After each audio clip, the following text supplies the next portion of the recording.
Well, hey guys, welcome to another Canada interview.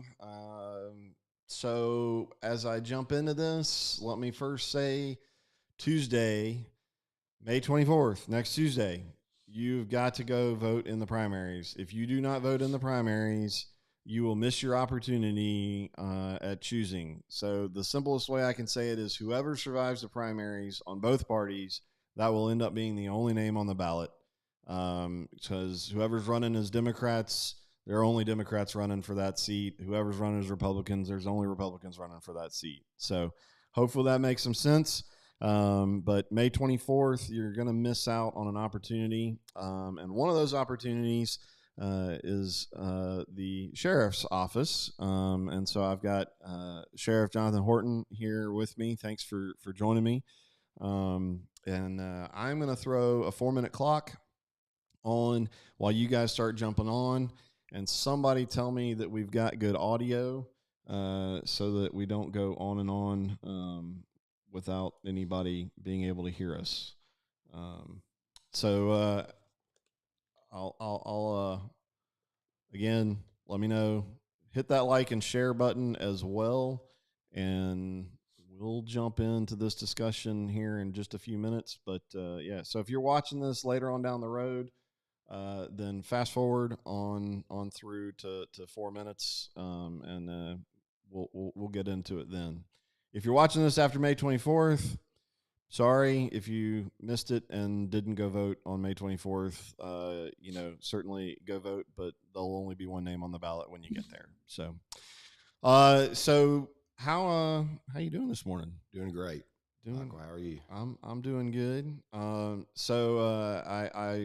I gotta say, it's always fun to run into some other Navy guys around this area. There's so much Army and a pretty good mixture of Air Force, but Navy guys, few and far between, it seems. I'll jump right into thank you for your service. Military service. Thank you for your Leo service. And now, as we sit here, thank you for being willing to be a politician. I have found a newfound respect for the political world over the last couple of years with dealing with this rendering plant. So my hat's off to all of you guys for throwing yourself out there. Because it doesn't seem all that fun to me. Yeah, it's really not, but it can be rewarding, but it's not real fun. Yeah, at least you're not one of those guys that's got to go spend a bunch of time down in Montgomery. That's exactly right. So that's a whole another level of appreciation that I have. Yeah, we'll jump in, guys. Can you hear us all right? Somebody just make a comment that the audio and everything is good. Otherwise, I'm gonna have to jump on and double check it. But please hit that share button. If you've got questions, throw them in there. If you haven't joined me with one of these interviews, I may or may not get to the questions. I've kind of got a line of thought with the conversation. So I may not pull all your questions in. Please don't be offended. I know all these guys are more than willing to answer you. So if you've got questions, then jump on. There's my plug for go to advancedetowah.com. You go to election 22, and you can follow up on the candidate profiles. So there's a tab that says who's running, and I've got everybody listed, at least everybody that I know of that has reached out. And you may notice right now a shortage of some city council people, but we've been really focused on the primary elections. Unfortunately, May is, I think, going to be a bad time for getting people's attention to get out there. So I don't know how busy you are this month, but I know everybody's got graduation stuff going on, end of the school year stuff, final soccer games, all that kind of stuff. So it's been hard to get people. I don't blame them.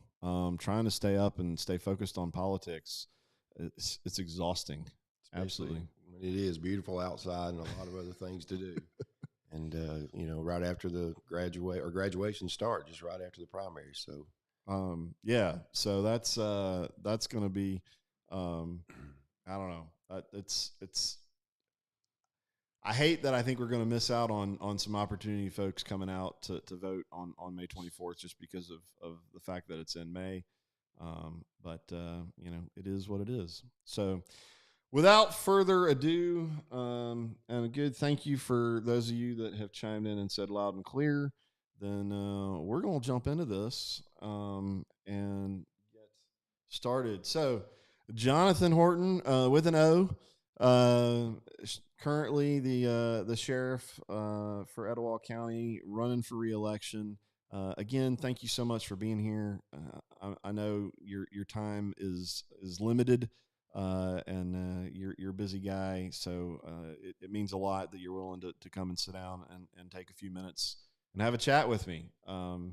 This this whole getting on Facebook and doing these lives and all this kind of stuff's kind of a new and different thing, I think, around our community. So again, thanks for taking the time. I think a lot of people appreciate it. I know I do. And as I've said many times before, I'm here to learn. I fully profess to be the undereducated, voter. And so a lot of this discussion is to help me learn. And so I'm excited. There's a lot of stuff that I don't understand about how law enforcement works here in Etowah County. I joke. I know when I see a police car, I should slow down. But beyond that, I know there's a lot more. So we're going to dive in. But thank you so much for being here. Yeah. So let's start off with kind of a quick synopsis, a quick bio, for those that may not really know much about you at all. And I'll say outside of politics, who is Jonathan Horton? And I know, as for the sheriff's position and your bio and background, who you are outside of politics is not all that different. Which is one of the reasons why I'm sure you're sitting in the sheriff's office to begin with. But so give me the minute and a half, 2 minute. What's the quick rundown of what do I need to know about who you are outside of work? I guess that's a good way to put it. Yes, sir. Well, I was born and reared here in Etowah County. Graduated from West End High School in 1991. Lived my whole life there in the Ivy League Gallant community, where I still live now.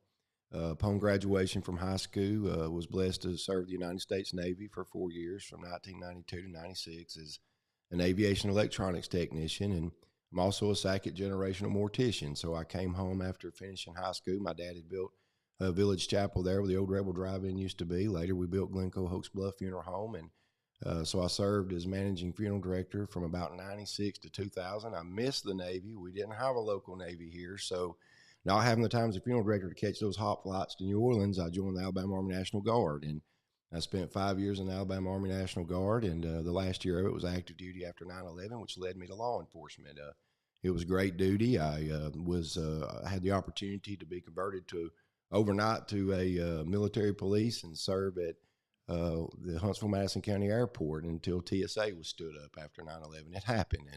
And with 6 days on, 2 days off, I would ride with the Huntsville police. So even though it wasn't the highest paying job, when I got home, I sought that out. And back then in 2002, Sheriff Hayes hired me and went to work at the sheriff's office and worked every position from 2002 to 2006, but dispatcher and correctional deputy. I'd work patrol. I'd work criminal investigations. I was a narcotic agent, regional member of the Drug Enforcement Unit.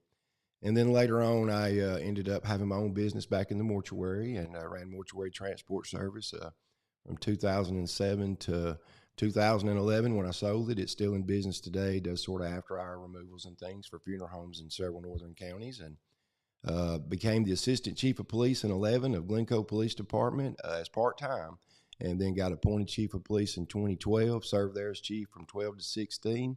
Then applied and went from an 8-man department to a 32-man department at Rainbow City, served there as chief from 2016 to 19. I was elected in 18 in June, but didn't take the position until 19. So That's really it up until where we are, just continuously working as the sheriff. And now we are upon my second term if I'm so elected. Gotcha. All right.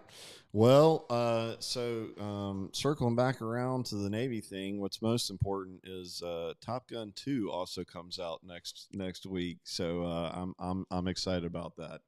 All right. So that's there you go. There's the quick the quick bio. I appreciate you running through that. I think that covers a lot of good stuff in there.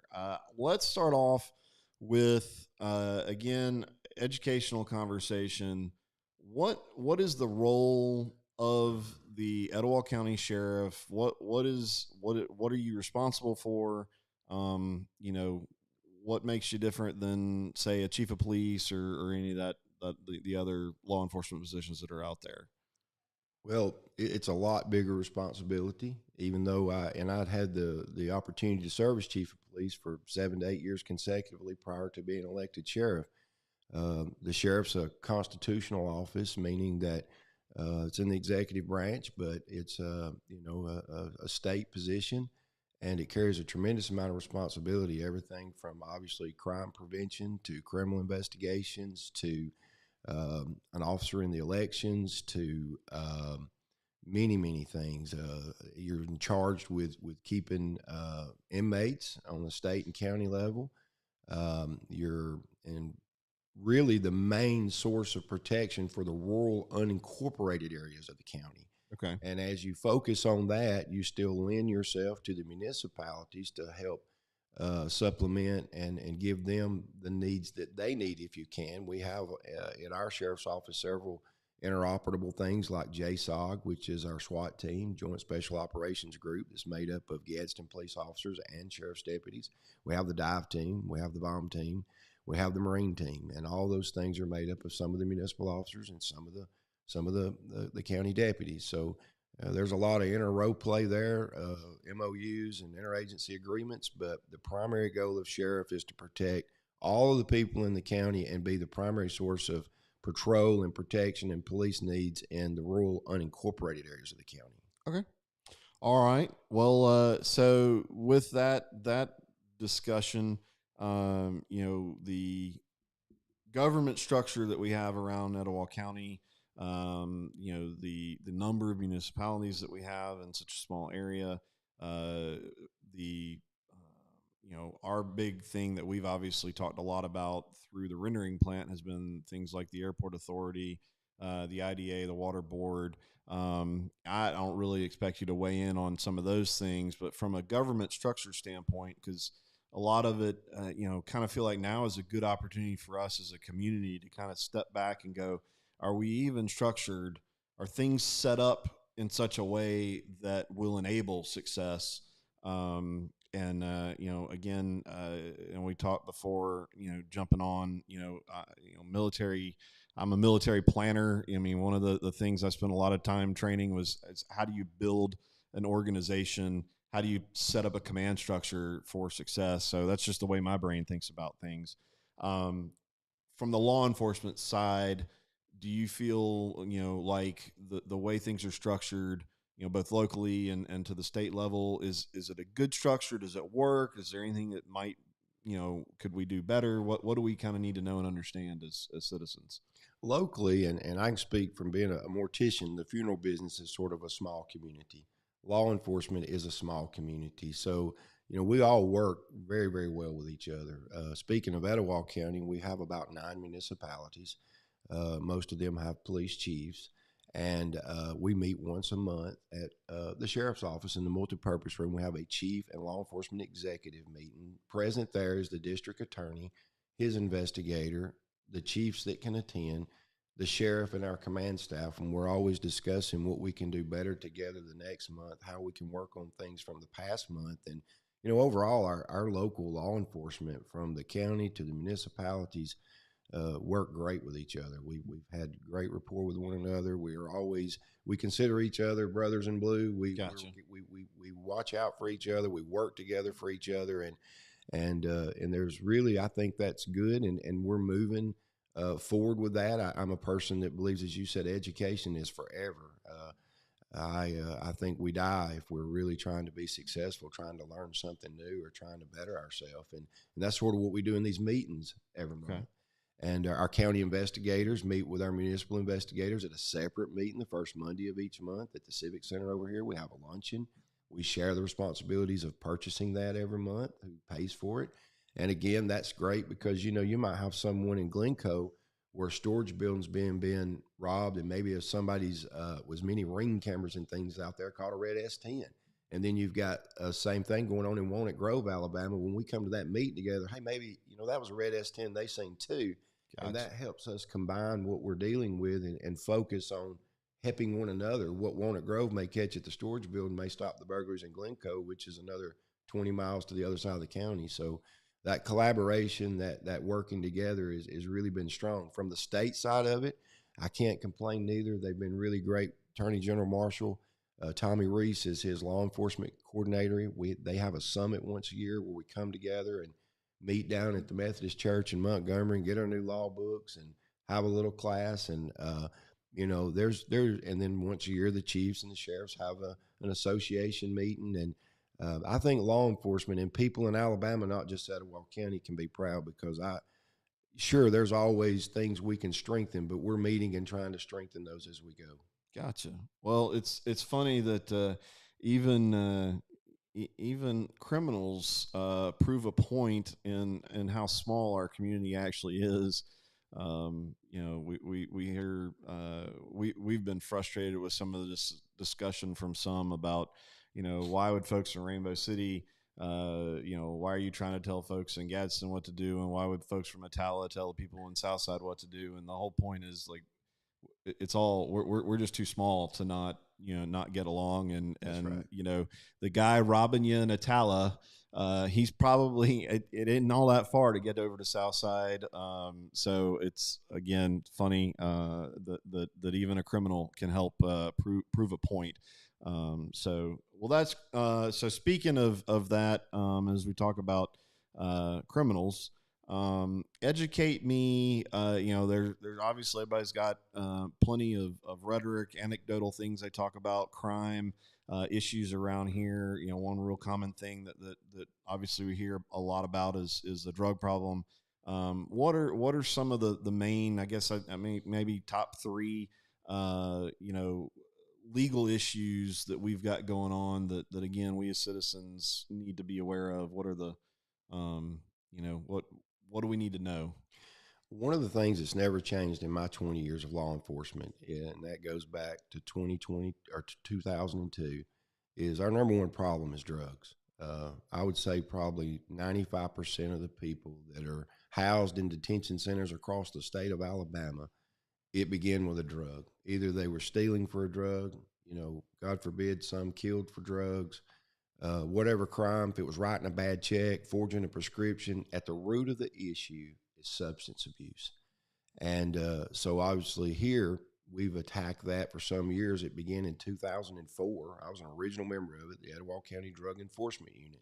Mm-hmm. It's progressed from that date to having its own establishment or building where they're housed over in Rainbow City off Commerce Parkway. And on that unit is assigned to it is, in a perfect world, would be 4 Gadsden police officers. Currently we have 2 because Gadsden and everyone has a hard time finding people to do the job. We'll jump into that here in a few minutes. Yes, sir. And so, but we do have about 6 county deputies assigned to it, and then the district attorney, the sheriff by proxy, the sheriff, the district attorney, the chief of police of Gadsden, one of the other minor municipalities, it rotates, and their chief and a mayor all comprise of the board. The board meets once a month and oversees the unit.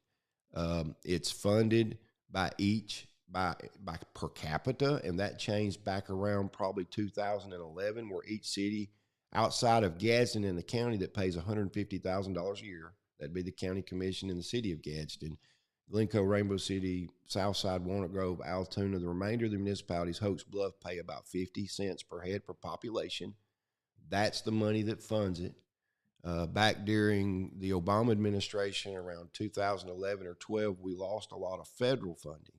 Okay. That funding came back a little bit when President Trump was elected and Mr. Sessions was tapped as his attorney general. ADECA put money, but they put it back towards the state and what they call the regional drug task forces. Okay. And they occupied armories, and they would have 3 or 4 different counties of those that would participate that would come to that armory if something went on, like a big drug bust or something, and work together to accomplish that. We're blessed here in Etowah County to be one of about 3 that still has intact, because of the workability and the willingness and all the communities paying in per capita and taking their part, to have our own local drug unit. And I also worked drugs before that happened, and that wasn't a good thing. Gadsden had their own thing, county had their own thing, and they'd end up working against each other in some cases, but we're all in the same room now. So how effective, on the drug side of things, how effective over the years, do we have less of a problem than we used to? Do we have more, talk to me about, it's great that we're doing something, but Sure. If it doesn't cause the effect that, Yeah. that we want it to do, then, Yeah. what do you feel like is how do you look at that? It's a ever evolving thing. One of the greatest things we all face today is substances we didn't deal with before, like fentanyl. Okay. Very powerful. Someone such as a patrol officer searching a car and gets as much as a grain of salt on his finger, he gets hospitalized. Someone that has the immunity because they use it every day, they may live to be Narcan. It's something that comes in from most of the time other countries, finds its way to Atlanta, which is a major hub, and then gets disseminated out into all of our communities. So it's a continuous process to Gotcha. fight that. As far as, when I first began marijuana, eradications and things that we've developed with technology has fretted those things out to a good extent. Okay. But we still battle more than anything this newest episode of heroin, and we've seen a huge increase in it when there was good measures taken towards prescription drug users. When they strengthened the folks that was getting the pain medications, then that was great, but then it forced them to the street to a much more powerful remedy such as fentanyl. Gotcha. It's unregulated by the FDA. Right. And so we work strongly with the FBI. We're members of the Safe Streets Task Force, the DEA, all the federal entities that help us, and we do the best we can. I can say overall, because, you're running for office and people ask. Right. There's an organization called RCOIC. It's a federal organization, Regional Crime Organizational Information Center. It collects UCR codes, which are Uniform Crime Reporting, that come from and everything's electronic now, from every police report that's made, every arrest report that's made. And I can say in the last 3 years that I've been in office that, we fight it every day. We've had an overall decrease in crime by 3%. I'd rather that than an increase in crime of 3%. But then when you're trying to fight things like fentanyl and stuff, right, I'll be the first to tell you it could have been an increase by 10. Right. You just do the best you can. Yep. And but we're working as diligently as we can with what we have to work with. And I think we got great guys here that do a good job, and they're very dedicated to it. Okay. So while we're talking about, you mentioned marijuana, the simple question that's certainly a hot question across our country right now, legalization of marijuana. What are your thoughts on that? Obviously your job is to enforce whatever law exists, but just curious what your thoughts are on medical marijuana and legalization. Obviously, my wife's a school nurse. All 3 of my children are working in the schools. One of them's a counselor, one's an instructional aide, and one's a teacher. And I believe that marijuana is a gateway drug, so I'm against it. 100%. Now, that being said, though, my wife's a school nurse, and I do see the medical benefits to children with seizures and cancer patients and those that don't have an appetite, or, so from the standpoint of marijuana, having some medicinal purposes for the right reasons, I would be for. Okay. But used in the wrong way, obviously I'm against. Okay. And a lot of times I think that's the case. And so, I leave that up to our legislators and our senators to vet that and determine what's most appropriate. And as you said, enforce the laws they hand down to us. And that is exactly what we would expect you to do. I just know I can see the comments or the hate messages coming into me. Hey, why didn't you ask him about marijuana? That's just something that I know is definitely a hotbed topic across our country. It is. So and you know, I guess folks coming back from Colorado, they deserve a little extra attention. Um, so okay, let's jump into the first responder topic. Foundational. You know, it was not something. You know, how did it come to be a discussion that we have as Advanced Etowah? As we were so focused on the rendering plant, obviously, it was it was mainly a bunch of us that all of a sudden started paying attention, and we hear about, hey, you got firefighters that starting pay is $10.38. You've got retention. You've got people explaining, hey, we're about to lose our advanced life, life support or life saving capability out of our paramedics.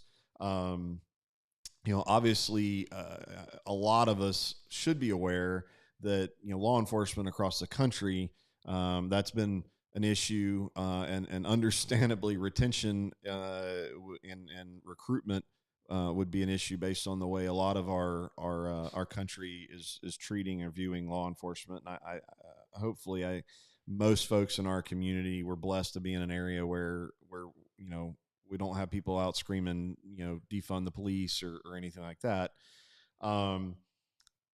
So the other interesting thing of that came about was realizing that the airport is one of the firehouses that they regularly shut down. And then they want to build, they're talking about or potentially building a rendering plant out there. So retention, number of folks, that it's just kind of been, all of a sudden we're all paying attention and going, we pay how much? Really? So talk to me about that issue, how you're dealing with it, what your thoughts are on how to recruit good folks, keep them, retain them here in just that general problem that, and again, it's not unique to our county. It's a state or a nationwide issue, I think. But what are your thoughts on that? Well, that's a very passionate answer I could have because it means a lot to me. And I can speak from experience. When I went to Glencoe in 2011 and became chief in 12, we grew from a 6 to an 8-man department, and I was a new police chief. And we did a lot of great things, and you can't do nothing without great people. And I caught the attention of a company called SafeWise that basically judges and nationally puts out rankings of who are the safest communities, who are the safest cities, who are the safest states. And that's important because if in my opinion, if I owned industry, if I owned business and I wanted to come to a particular place, I don't want to drive through it, see the walls graffitied. I don't want to see people hanging out on the street corner doing things that don't look attractive. I want a place where my kids can feel safe, go to good schools, and things look clean and appropriate. That is very key.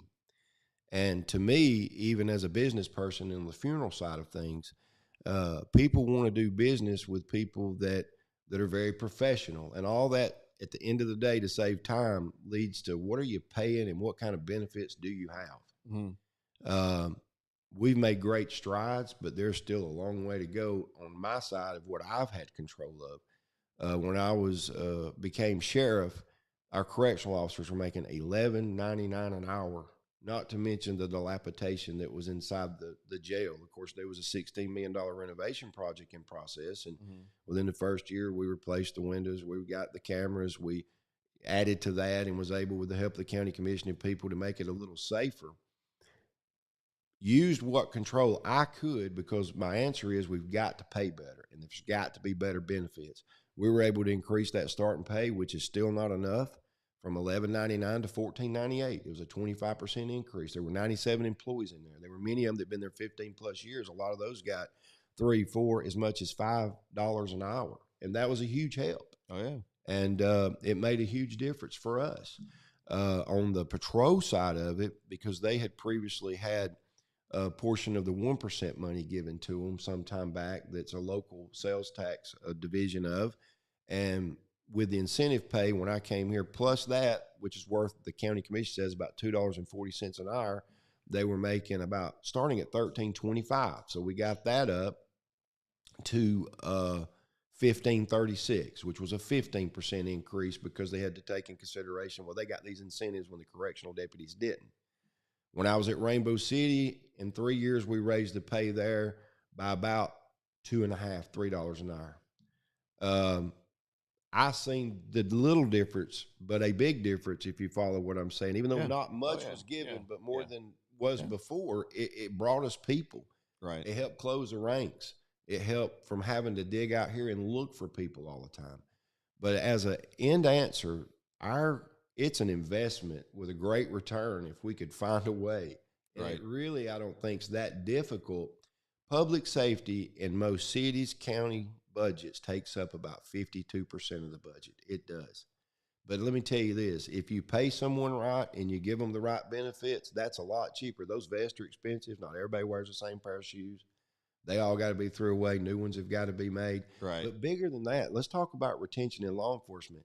There's a big difference. Even after you spend $5 or $6 grand retraining a new individual and buying them new clothes and new vests, a deputy or a police officer that's been on the force 10 years, when he gets the call at 5:30 in the morning that somebody's running down XYZ street, he knows whether that's Mr. Smith jogging or I need to get over there and check it out because he's been there long enough.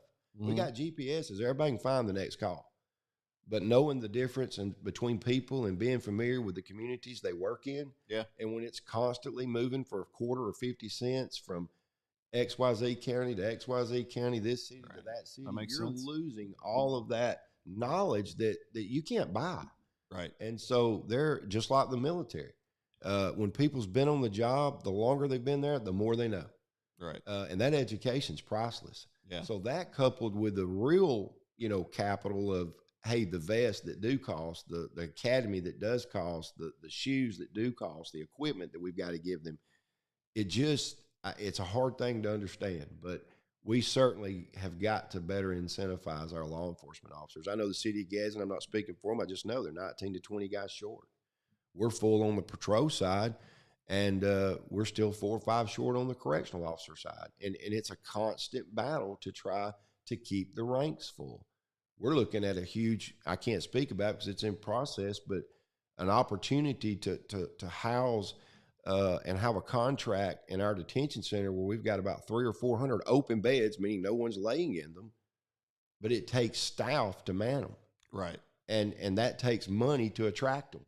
And when you can drive up to Burger King at lunch and say, hey, we're hiring shift people for $15 an hour, or come over here for $14.98 and be one correctional officer guarding 120 inmates, I'd rather just get the discounted burger on my lunch. Nobody's going to stab you or shoot at you at Burger King. Well, I don't know.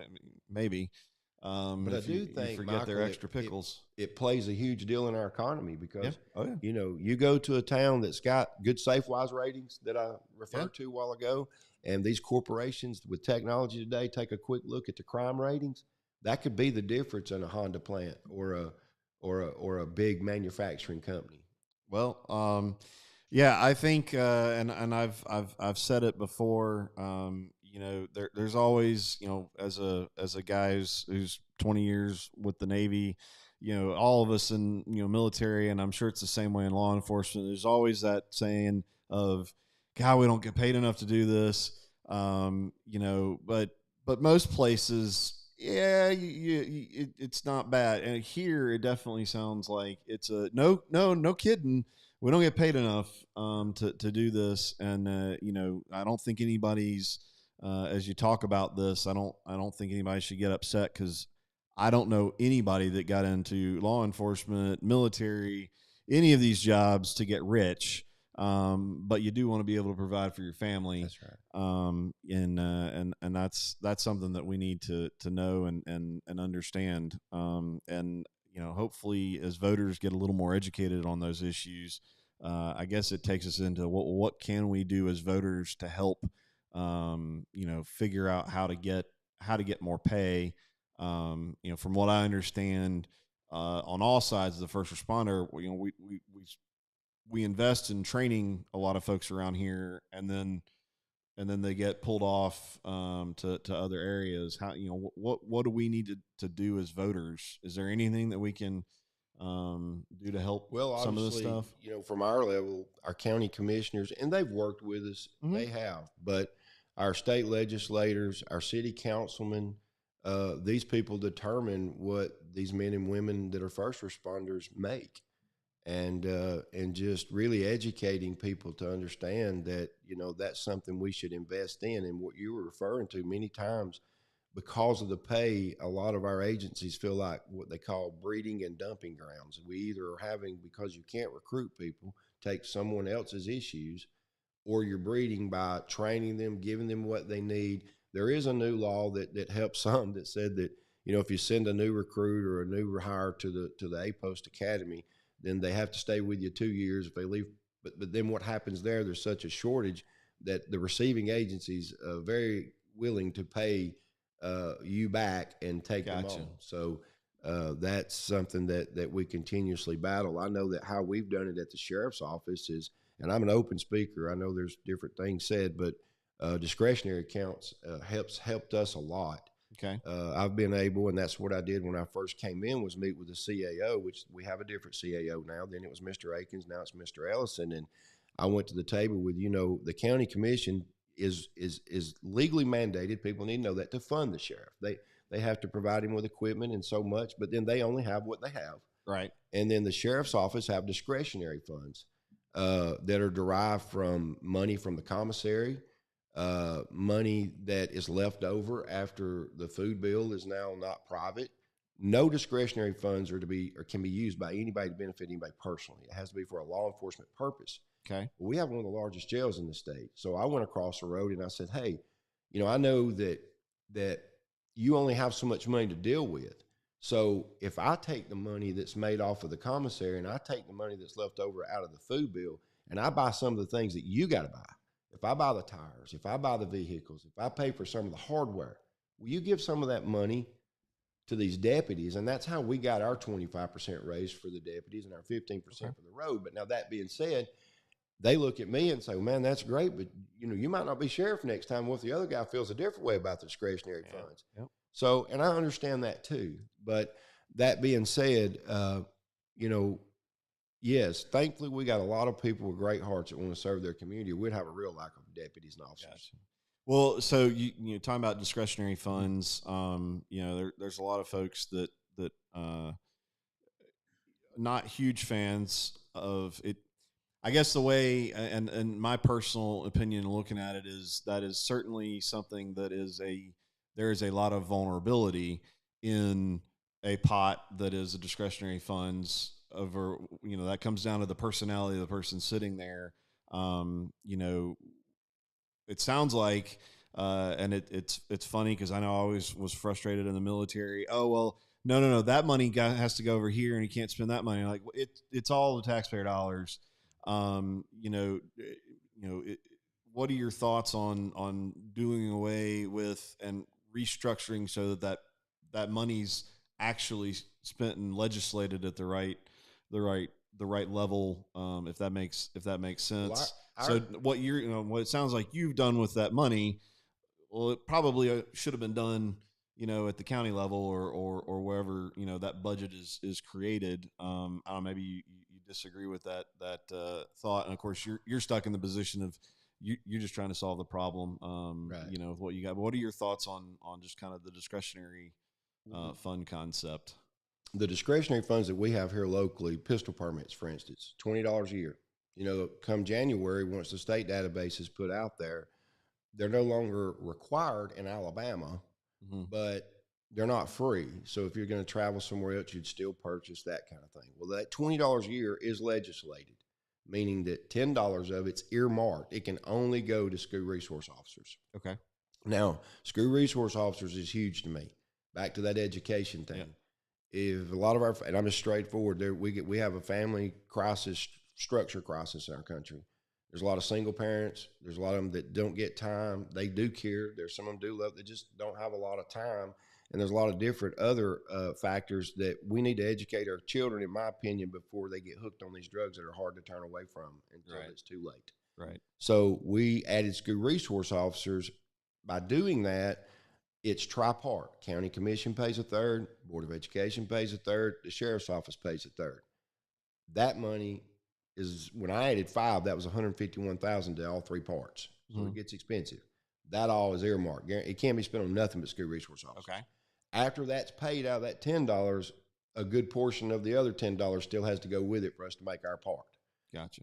The other portion is in the communications. If you get a call from an inmate, and there's federal legislations, and we're actually 24 cents a minute, I think, is what people can charge up to. I think we charge 20 or 21. I'm not really sure.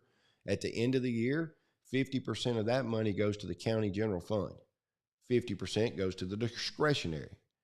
The commissary items, meaning, and they're the same price if you were to go in and buy a Pepsi or something down here at Third Megan or at one of the local convenience stores. That money goes into the discretionary funds. So you have whatever ain't spent on school resource officers, you have whatever's made off of the store, and you have half of what's made off communications that goes into the discretionary.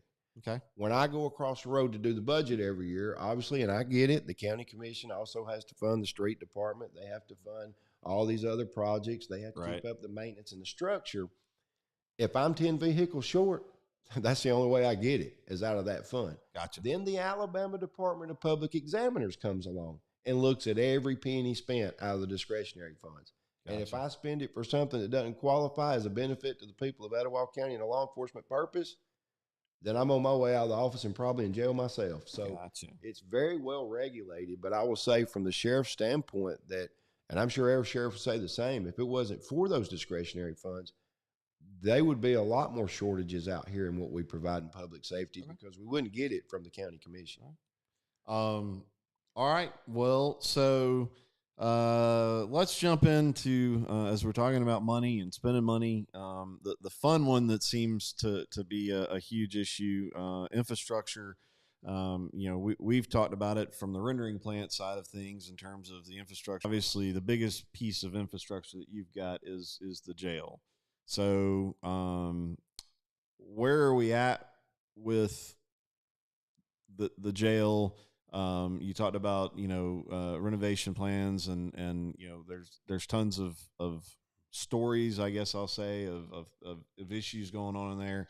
Talk to me about what do I need to know about the jail? What do we need to make that better? Educate me on what the heck is going on with all that stuff. Well, most of the stuff that you hear is just rhetoric. It's just propaganda. It's just untrue. If people would just sit back and think, he's been sheriff for 3 years and I heard all this about 3 months ago, well, that'd tell you a lot. But I can tell you the facts of where it is. When I became sheriff January the 14th of 2019, we are one of the largest jails in the state of Alabama. It's an 865-bed facility. It sits architecturally and structurally on a concrete corner of a city block. So fire codes and different things like that, not only are we one of the largest jails, but we're one of the only jails that doesn't have an exterior perimeter around it. So that means when I took over, there was hose for anywhere the size of a softball to a volleyball, and you pretty much can find them on Google Images if you pull up prior to 2019 in the jail windows. There were 212 interior broken door locks and cameras that hadn't worked in 3 to 5 years. So it wasn't hard at 2 a.m. to run up to the street corner of 9th and Forest and someone drop a string down out of a hole the size of a volleyball and pull something of the same size right into the detention center, most of the time drugs, cell phones, contrabands, and it go wild inside the jail. So there was a $16 million renovation project that was in plan already. Okay. It started a little bit before I got into office. Part of that project was to build an annex out back.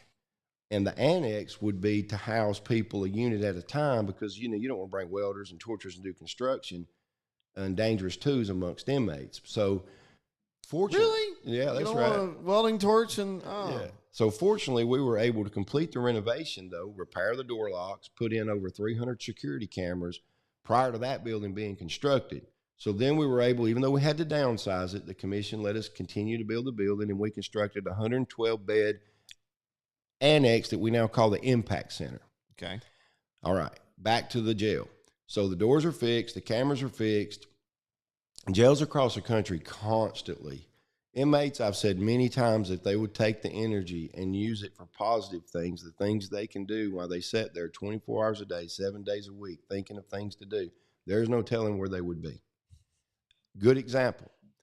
After the windows were replaced with unbreakable windows, if you Google those images after I took office in 19, now you'll see damages on the exterior of the building. The reason why you'll see that is because once the windows were closed, they taught us that there was 6 inches between the window frame and the first piece of rebar. They stuck holes in the side of the building.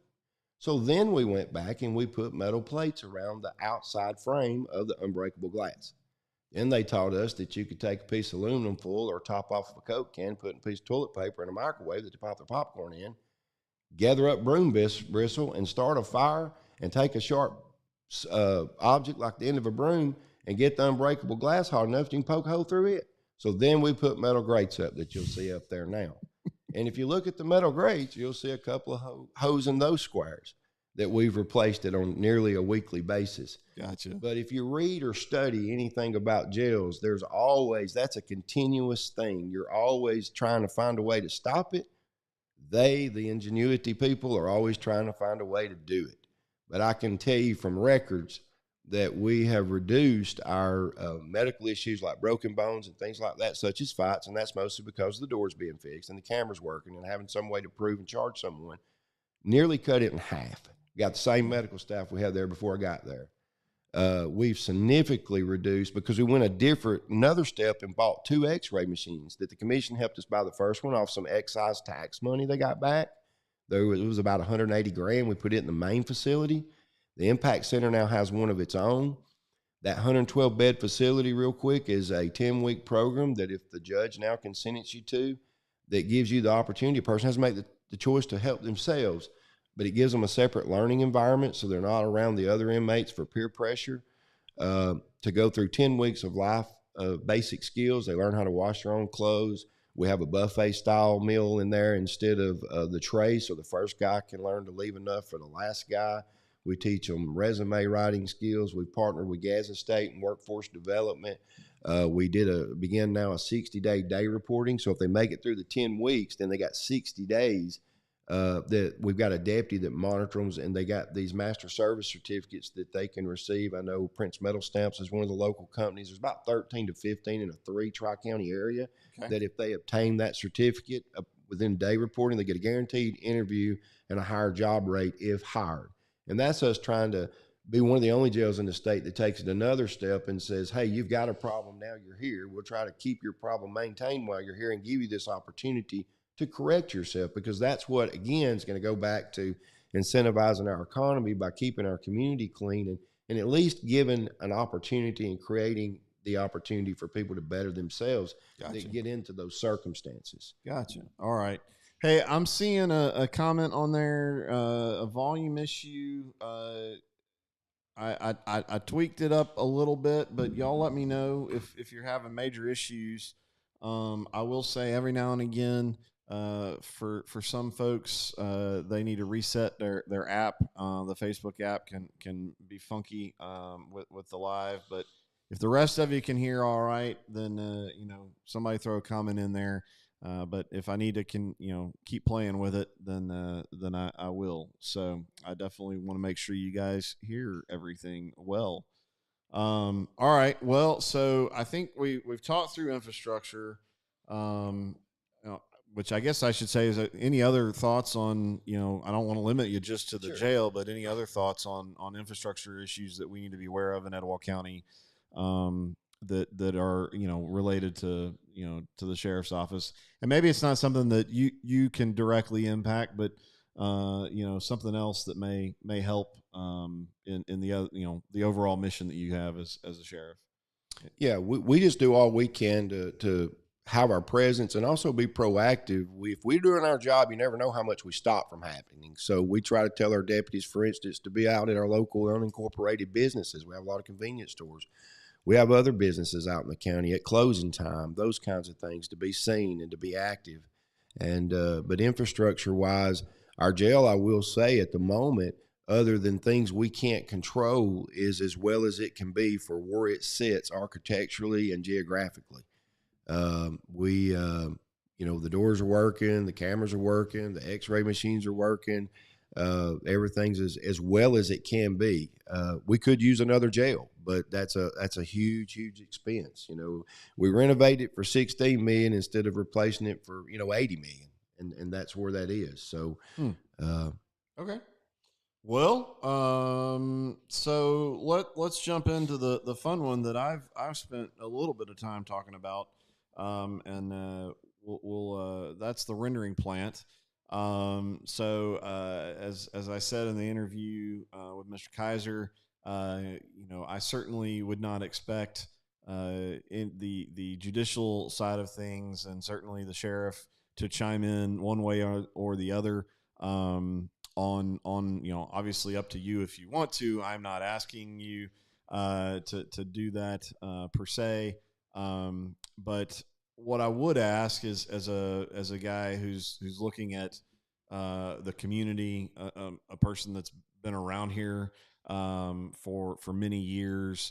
What's kind of your overall impression with what has occurred over the last couple of years with this this render implant thing, what are kind of your thoughts, and I'll let you wade into as much of that as you want to. Again, I just can't reiterate enough. I realize that your job is to enforce laws and legislation that's passed, not to necessarily pick and choose which businesses come in, and nobody should get upset if that's the case. But just kind of your overall impression on what it has done to the community that you live in and that you protect.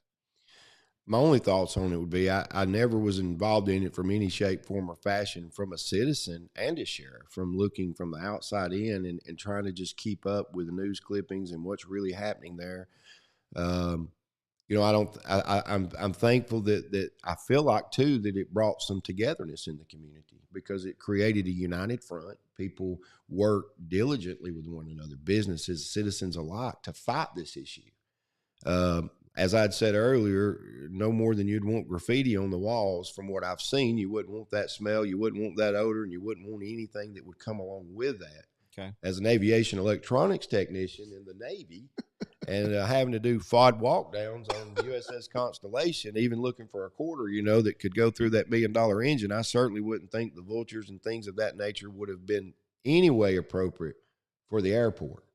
So, I'm just thankful that from what I understand, and I may not understand it still, hopefully that it's a dead issue, that it's gone. It's obviously should be known that it's not wanted here by even, I don't even know by even a minority. If they are, I don't know who they are. And certainly not going to say right now because they may, it's ballot time.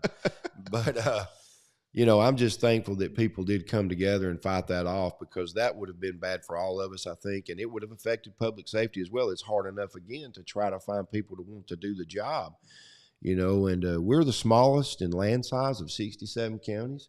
Yeah. But we're 13th, I believe, according to the last population census and population.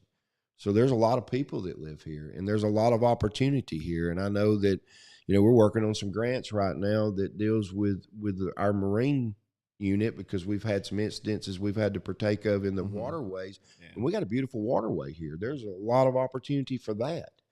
And, I just think that was not a good choice of businesses, and I'm glad that it's not appearing to come about. And I do think from a positive standpoint, though, it brought, what you're doing here, educating voters. I don't know that we'd be having this conversation if the rendering plant would have never came about, because Etowah would have never been birthed. Yep. And so it's from that perspective, just thankful that there were people that was on the inside and had the influence and the availability to stop it from happening. Well, all right. We'll appreciate that and that perspective. I would certainly agree. So I think we've kind of already, the master plan issue and the coordination level, I think we've kind of already talked through most of that. And I think we've covered. I don't know that there's a whole lot more. Obviously, if the mayors, the city councils, if we were to figure out really how to come together and create some master plan, and I said this the other day with Mr. Kaiser, I would assume, the role of the sheriff, the mission of the sheriff it's not really changing. You're just there to support. Any other thoughts on the concept that we've got to, that we have a coordinated plan in some form or fashion as a community?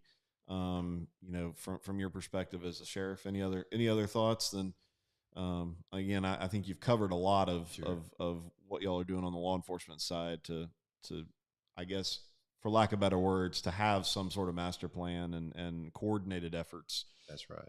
So any other thoughts from that? That's it. Other than as you had said, the sheriff's overall goal is just to make it the safest community as possible. And obviously, a safe community can be a prosperous community. And whatever we have to do to work together on that, reach across the aisle, whether we're a nonpartisan municipal person or we're an elected whatever party, which mostly, as you said, will be decided in the Republican primary Tuesday. But I would like to say this, that we've all as citizens, including myself, have to get up and somewhere between 7 a.m. and 7 p.m. this Tuesday, May the 24th, come and dot a few lines and choose who we want to represent us, or otherwise we miss our opportunity to make an impact and to exercise our right to vote. All right. So the last piece, and again, I think we've touched on it a little bit here and there, and you've mentioned it multiple times. All of this stuff that we're doing when we came out of the rendering plant issue, and as you said, we can safely say, we're not getting a render plant at the airport. Obviously, there's some legalities and court case stuff that's still getting cleaned up, and frustrations with getting just some stuff put in writing. So for some of us, it's not totally dead, but ultimately, all of that, the rendering plan is a symptom of a problem. It came down to economic development. It came down to business development, business growth. I've said a few times, actually more than a few times, the number of business owners that I have talked to, that if they're not already set up in Gadsden, that say, I wouldn't build in the business owners that say, well, I've run into issues that I've had to overcome. The business environment in Etowah County, and obviously predominantly in Gadsden is something that we've talked a lot about because of the rendering plant. But ultimately the goal is we've got to get the folks that already have businesses here to figure out how to grow their businesses so we can pay more people. And we've got to get people that want to start businesses energized and create an environment where they can succeed, and then ultimately recruit other stuff in. We talked about jobs. One of the big arguments is, oh, we need more jobs. We need more jobs. Again, something I never would have known. We've got several thousand open jobs in Etowah County, from the law enforcement side to the medical profession. So this concept that we've just got to get whatever we can get in here and get jobs just seems like a farce to me. We need to get a better jobs, better paying jobs, which equals more tax revenue, which equals better equipment, better pay for law enforcement. I mean, it's one of those, that's kind of the core foundational things. It's just the way a community works. And if we don't kind of get laser focused, and this is my encouragement to the voters, we can't chase some of these shiny objects that are out there and get distracted, because if we don't get laser focused on figuring out how to do that, how to pay people more, how to build those businesses, in my opinion, there's just not a whole lot more worth talking about, because we're just not going to make. I mean, you have the resources that you have. So all of that said, all of this rolls back into the business environment, building an environment where we can grow as a community. Like I said, I think you've touched on that some. Any further thoughts on, obviously the importance of law enforcement you've addressed. Any other thoughts on from the law enforcement side, or I guess just general thoughts on building, as a business owner in the community, how do we, are we headed in the right direction? What can we do better to make that stuff happen? I think we're headed in the right direction. We could maybe always pick the pace up at any time, and I think people just being involved and not only voting on May the 24th or any election date, but show up at your local city council meetings, show up at your county commission meetings, and take notes, even if you don't speak. Because you know, I don't, like Solomon said in the Bible, he could have anything he wanted. He asked for wisdom. I think that wisdom says a lot, and that, you know, even if you don't know what to say, take notes, go home, research it. We've all, even though you got to vet that, sometimes have the internet at the fingertips of our hands on our phones, and look into it, and go back and ask real questions, and respect and expect, or I should say, expect real answers, and hold people like myself, hold politicians. I hate being called a politician, but hold people accountable, because you know, I and other people that are elected, we work for you. We work for the people, and that's who we should answer to. And you know, I expect people that I vote for outside of sheriff to be the same to me. And so I think we just have to be engaging, and we have to not just sit back. And as you said, if we do that, a lot of the things we come up with are just farces. Everybody can find an excuse for anything, and but hold people accountable, show up, expect of them, and that's what we have to do, is engage if we want to see a difference. All right. Well, any last thoughts that you've got? I guess I'd say the mic is open for you to share. Any last thoughts? Anything you want to get across that we haven't covered? You know, what do you got? What are your final wrap up thoughts? Just that everybody get out and vote. Don't believe everything you see in the mailbox. And research it. The information, a lot of it's there at your fingertips. I know that I'm a big unity kind of person and a collaborative person, meaning that, you know, the sheriff's office is one of, even though we're that smallest county and 13th in population, we have one of the largest groups of employees. And we've got great deputies that do a great job every day. And I believe that a chain's only as strong as its weakest link. And we're always working on that weakest link. And I would be nothing without the people that represent me. And we are 100% servants of yours. That's who we work for. And regardless of who you vote for, even if it's not me, show up and vote. Let your voice be heard so that you can be a part of the change. All right. So with I will ask one more question. Okay. Do you have any idea how many FOIA requests you guys get with the sheriff's office specifically? You know, obviously finances, and we talked about the discretionary spending, but do y'all get people that are submitting FOIAs and looking for the information and getting it and going through it themselves? All public safety entities get a tremendous amount of FOIAs because there's always cases, there's always things being questioned. We send every one of them to I have an attorney, the sheriff's office does, and the county has an attorney, and we answer all of them in accordance. I will say this: we do get a lot of FOIAs that are not properly filed, and they're not specific in what they're requesting, nor are they brought to us through the legal channels. So obviously a lot of those, we get a lot of hand mail from inmates. We get, as sheriff, you'd be surprised at the mail we get, but the ones that are sent the correct way get the correct response. And we issue several, probably monthly, but that's that. All right. Well, and the reason I asked that, guys, and you said it well, and I won't beat the drum. You kind of stole my thunder on you know, we as citizens are the ultimate leadership in our community. We are Etowah County, and if we don't get out and vote, if we don't pay attention, if we don't get educated, then you know, it's our fault. We can't point fingers at the guys that we elect, especially if we didn't vote for them. Like as in show up and cast a vote. Obviously, if you voted for the other guy, then yeah, I guess you can blame them a little bit. But we as a community have got to engage. And as you mentioned with the rendering plan, I think that's certainly something that we've seen it sure scared the heck out of me, which is why I'm sitting here. I'm hopeful and optimistic about the future, but I bring up the FOIA request because that was not something I was super familiar with. Obviously I knew of the concept and dealt with it some in the Navy.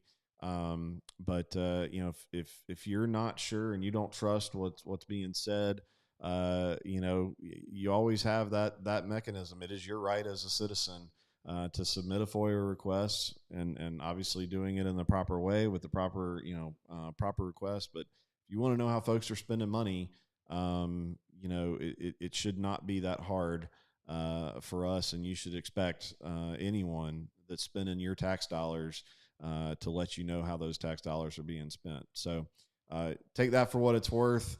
I know everybody doesn't have the free time. We got some folks around here that are retired that have a lot more time to jump into that kind of stuff. And you've got guys like John Floyd that write some great editorials and is doing some great stuff, but he's only one man. So it comes down to us getting out, putting the work in, and taking ownership of our community. So thank you, Sheriff, for being here with me today. I appreciate it. Again, I know you don't have tons and tons of time, and you got to get back to figuring out how to stop holes from getting poked in the jail. But guys, if you've got other questions, I shouldn't be too hard to find him on the interwebs. But if you need to, certainly head over to advancedetowah.com, go to the Who's Running tab, and we've got the candidate profiles. His guys have provided all the Facebook website, any of that information, links, phone numbers, email addresses, and if nothing else, head on over to the Sheriff's Department, and I'm sure you can get your questions in and get them answered. So thank you guys for participating. I hope that you got something out of it, and I hope I covered. I think most of the questions that I see in there we kind of covered in there. But if I didn't, I apologize. Doing the best we can with the time we have. So again, I'd encourage you to get out, engage with these guys, and show up on May 24th. So we're gonna get out of here. And go try to have a good weekend. And I'm sure you're going to be excited for Tuesday to be over with. 3 days and a wake up. Yeah. So again, thank you. Thank you for your service. And I will certainly pass on, from the group with Advanced Etowah and so many others I'm sure I speak for. Please tell, all your deputies, we appreciate the work they do, and just a huge thank you. Without them, we don't have a stable environment, a stable community that we can grow and prosper and raise our kids in. So thank you, sir. Thank you, guys. This is the last candidate interview before the primaries. So start working on the Gadsden stuff later, but hang in there. We'll talk to you guys later. See you on the next one.